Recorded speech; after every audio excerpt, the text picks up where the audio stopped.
Transport Minister Barbara Creecy has launched the 2025 Easter Road Safety Campaign. SABC News reporter Patricia Fosachi spoke to the minister. Long weekend and the Easter holidays upon us. The focus again falls on road safety and an appeal on motorists and everyone who uses our national and perhaps provincial and every part of our roads to act responsibly. The Minister for Transport joins me right now. Minister, let's get straight into it. We know that this is a very crucial time of the year for everybody, but in particular for holiday makers. Your message? Well, I think that our theme for this Easter period is It Starts With Me. We've chosen this theme because we know that 80% of road accidents happen as a result of driver behavior. And this would include speeding, texting, drinking under the influence of alcohol, and of course fatigue plays a major role. So we want to encourage safer behavior by all road users, both pedestrians and drivers. Unfortunately, 40% of those who lose their lives on our roads are pedestrians, and this is because pedestrians are walking on highways and in other areas where it really is not safe to be walking. Obviously, we want to ensure that our message gets out to community members and to all aspects of our society. And for that reason, today we held a very big meeting with the non-governmental sector.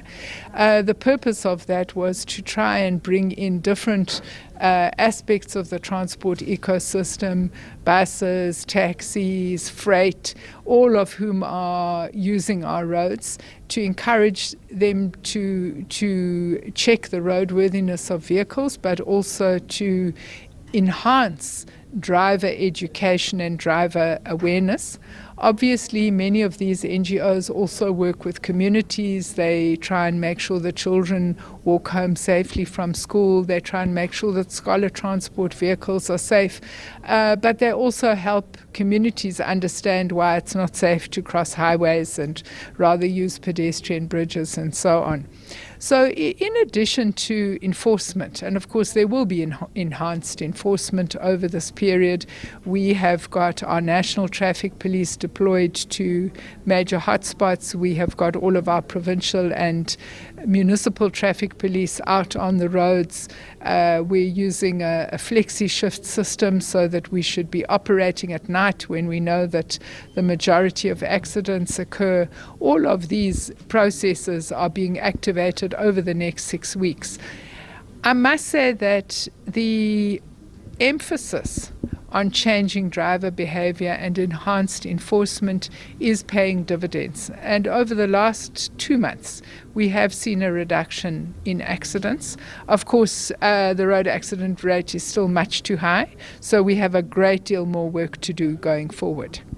Partnership that, of course, we saw today, giving their support, pledging to make sure that they also mobilize that consciousness that we always talk about among their members, taxi drivers, the Road Freight Association also saying that they'll be doing their bit. You have confidence that you have done enough to pull all that power together and really make sure that they go out there and do the right thing. Well, I think that the way in which you succeed with something like reducing road accidents and road fatalities is through consistency.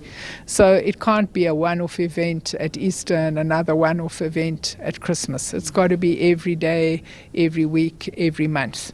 We've already, since January this year, begun with enhanced enforcement over the weekends at the end of the month, because this is when we know South Africans are going to go home and go shopping and party and so on.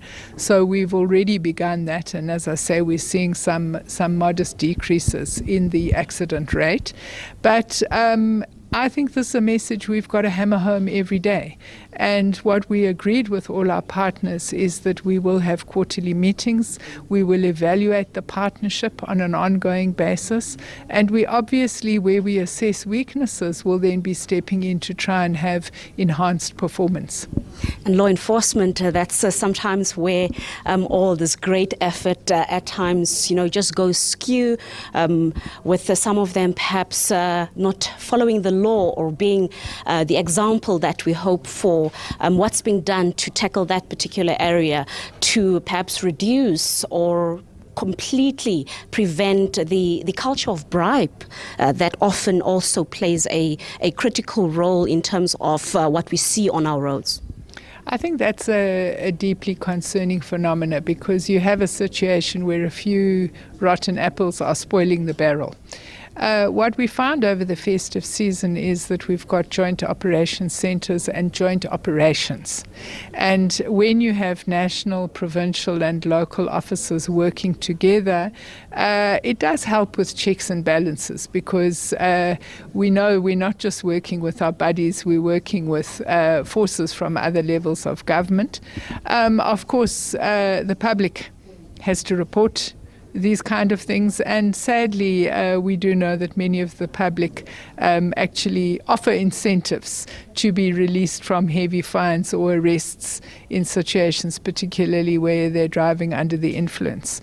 And I think that this is also an educational issue, which we really would appeal to people to think about, because if enforcement is not happening effectively, and if you are driving under the influence and you pay a bribe, around the next corner you could be causing a fatality. And you will have to live with that for the rest of your life. And I think that's not something that once we sober up, any of us want to live with. So a combination of joint operations, and I think also greater public understanding as to why one should not be soliciting softer enforcement action when one has misbehaved, will get us there. All right, thank you so much, Transport Minister there. And ultimately, it is really an appeal for everybody to act consciously and to make sure that they respect the law, and ultimately just think before you act, as it is not just about you but a collective.